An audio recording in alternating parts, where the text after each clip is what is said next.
কয়েকদিন আগেই AFC Asian cup বাছাই পর্বের জন্য ৩৮ সদস্যের দল ঘোষণা করে ফুটবল ফেডারেশন। প্রাথমিক তালিকার একটি নাম অনেকেরই চোখ আটকে যায়। জাতীয় দলে ডাক পেয়েছেন সাকিব আল হাসান।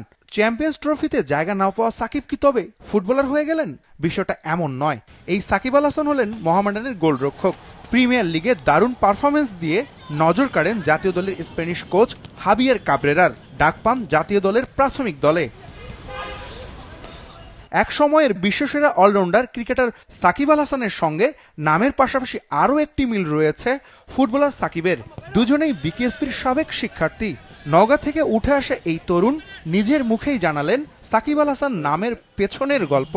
আমি যখন পিএইচসি পরীক্ষা দিই ক্লাস 5-এ, আসলে আমার জন্ম নিবন্ধনের নাম ছিল মোহাম্মদ সাকিব হোসেন। আর আমার প্রাইমারি স্কুলের স্যার পরীক্ষার সময় অ্যাডমিট কার্ডে সাকিব আল হাসান দিয়েছিল।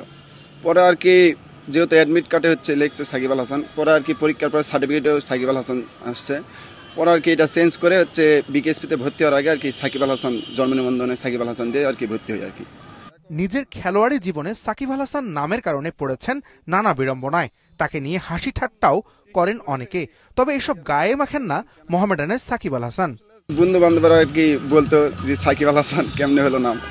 আমি বলছি যে স্যার সাকিব আল হাসান দিয়েছে। যেহেতু সাকিব ভাই ক্রিকেটে ফেমাস, আসলে আমার একটা ইচ্ছা ছিল যে ফুটবলে আমি সাকিব আল হাসান নামে ফেমাস হবো। দুই ভাইয়ের মধ্যে সাকিব সবার ছোট। বাবা আবুল কালাম আজাদ একজন বাস চালক, মা লেবুয়ারা একজন গৃহিণী। ২০ বছর বয়সী এই তরুণের লক্ষ্য জাতীয় দলের মূল স্কোয়াডে ঠাঁই পাওয়া। প্রাথমিক দলে 5 গোলরক্ষককে ডেকেছেন কাবরেরা।